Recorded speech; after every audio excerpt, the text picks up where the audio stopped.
Senhor presidente, deputado Sérgio Noel, senhoras e senhores deputados, nós tivemos uma audiência pública hoje nessa casa, muito importante, o deputado Valdec estava presente lá, sobre a crise do sistema penitenciário do Rio de Janeiro. Hoje, num importante jornal da cidade, nós temos uma matéria grande sobre uma denúncia, enfim, um posicionamento do juiz da Vara de Execuções Penais, Dr. Oberg, contra o secretário de Administração Penitenciária, o coronel Erir. A matéria traz a ideia de que o secretário de Administração Penitenciária teria proposto um acordo com uma determinada facção que existe no Rio de Janeiro. E que isso causou indignação no juiz responsável da Vara de Execuções Penais. E esse é um assunto que já vem ocupando alguns dias os jornais da cidade. Eu fui à audiência pública de hoje, da Comissão de Segurança dessa casa. O secretário de Administração Penitenciária, coronel Eiri, estava presente. Eu me pronunciei lá, mas achei por bem, deputados, me pronunciar aqui também. Por quê? Eu acho que esse conflito entre o juiz da Vara de Execuções Penais e o secretário de Administração Penitenciária é péssimo. Ninguém ganha com essa história. É uma pena que as duas autoridades importantes, a principal autoridade do Poder Judiciário, a principal autoridade do Poder Executivo, no que diz respeito ao sistema penitenciário, não consigam conversar, não consigam se entender. Porque a crise do sistema penitenciário hoje é muito grande e acho que este conflito entre as duas autoridades, e eu não vou aqui emitir qualquer juízo de valor sobre qualquer uma dessas pessoas, eu tenho respeito ao juiz da VEP, tenho respeito ao secretário de Administração Penitenciária, não, são pessoas que eu dialogo, tanto uma quanto outra.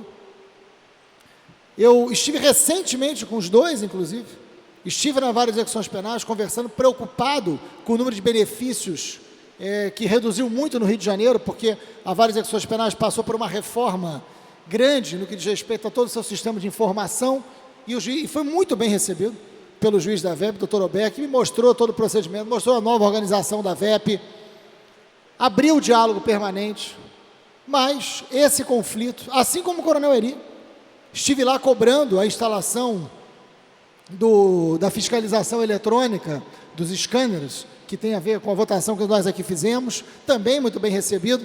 De repente, vejo nos meios de comunicação, através de comunicação, um conflito que, honestamente, só um setor da sociedade perde com isso. É o preso. É o preso. Nós temos hoje no Rio de Janeiro, deputados, mais de 50 mil presos. Mais de 50 mil presos no Rio de Janeiro. O crescimento da população carcerária no Rio de Janeiro é assustador. E esse crescimento do número de presos não foi acompanhado por um maior número de agentes penitenciários trabalhando, por um maior número de profissionais de saúde trabalhando no sistema, por técnicos trabalhando no sistema. Não tem concurso público. Há uma defasagem bizarra. Alguns presídios estão completamente superlotados, quase todos estão completamente superlotados. É uma situação de uma bomba relógio, prestes a explodir, deputados. Eu espero que a gente não volte a falar desse assunto em plena rebelião nos presídios do Rio. Há muito tempo que não tem rebelião no Rio. O sistema penitenciário precisa ser visto, precisa ser olhado. Não pode ser assunto apenas quando tem fuga ou quando tem rebelião. A taxa de crescimento carcerário no Brasil é uma das maiores do planeta. Só para que os senhores tenham ideia, esse não é um assunto dominado por muitos, eu entendo, mas em 1995, nós tínhamos 148 mil presos.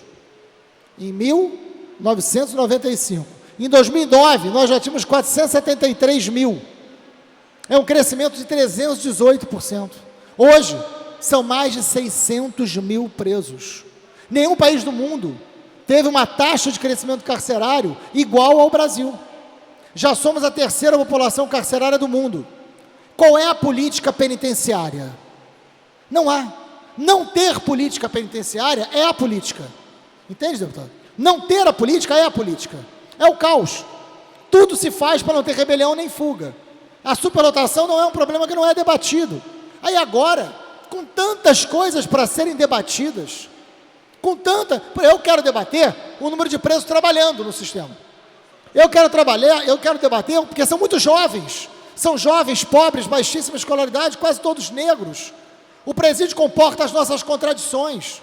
Os presídios representam as nossas amnésias, que queremos mesmo esquecer, que não queremos enxergar. Ali é o depósito das nossas angústias. É isso que é o sistema penitenciário, é prisão de pobre, que sobra de uma sociedade de mercado, de uma cidade cara e desigual como o Rio de Janeiro. A prisão tem uma função, que é deter a pobreza. E nós sabemos, em tempos de Lava Jato, mais do que qualquer um, que não é só pobre que comete crime. Essa casa sabe muito bem disso. Não é só pobre que comete crime, mas só crime cometido pelo pobre que gera privação da liberdade. E está explodindo, porque essas pessoas não servem a esse sistema. Isso não se trata de defender o crime que eles cometeram, não. Existe lei, e a lei tem que ser sim cumprida. Mas tem muito assunto para ser debatido no sistema penitenciário. Por que o preso não está estudando? Por que o preso não está trabalhando? Por que 22 mil presos dos 50 mil, 22 mil são presos provisórios, deputados? São presos que não foram ainda julgados. Estão presos.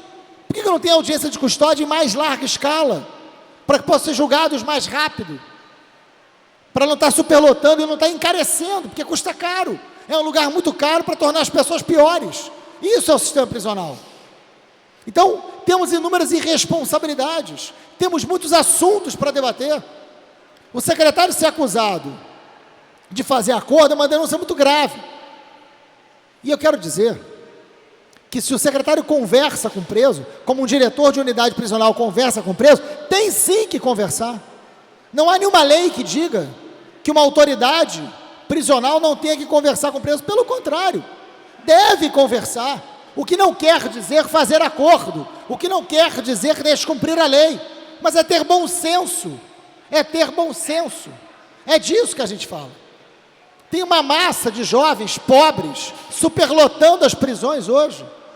A gente precisa de política penitenciária. As condições de trabalho dos agentes penitenciários são de extrema precariedade. Houve um desmonte do sistema de saúde, do sistema penitenciário, ao ponto de vários presos terem que ocupar o sistema de saúde da rede pública. E tivemos problemas de segurança recentemente por isso, porque desmontaram o sistema de saúde das unidades prisionais. São muitos os assuntos que deveriam ocupar as nossas pautas referentes ao sistema prisional, não esse. Então eu ocupo meu tempo aqui a um apelo ao bom senso. A um apelo. Nós temos que discutir a ação das várias execuções penais. E eu sei que os juízes trabalham muito nas várias execuções penais. Eu estive lá. Tem muito trabalho. E são dedicados ao trabalho. Mas precisamos debater a melhor eficácia das várias execuções penais. Há, por exemplo, a possibilidade de se repensar a estrutura da VEP para as penas não privativas de liberdade, que acabam não tendo prioridade, não tendo muito espaço. É um bom debate, um debate construtivo e feito com afeto. São muitas as pautas da SEAP que precisam ser atendidas e melhoradas, muitas. Mas esse debate acusatório grave, e me parece injusto, tem como consequência a paralisação do que já está em caos absoluto. Então fica aqui, presidente, o apelo ao bom senso das autoridades hoje, tanto do judiciário quanto do executivo, que se estabeleça o diálogo, que a gente pense numa pauta para evitar as rebeliões, para evitar o massacre, para evitar o que hoje acontece, lamentavelmente, dentro do sistema prisional do Rio de Janeiro. Obrigado.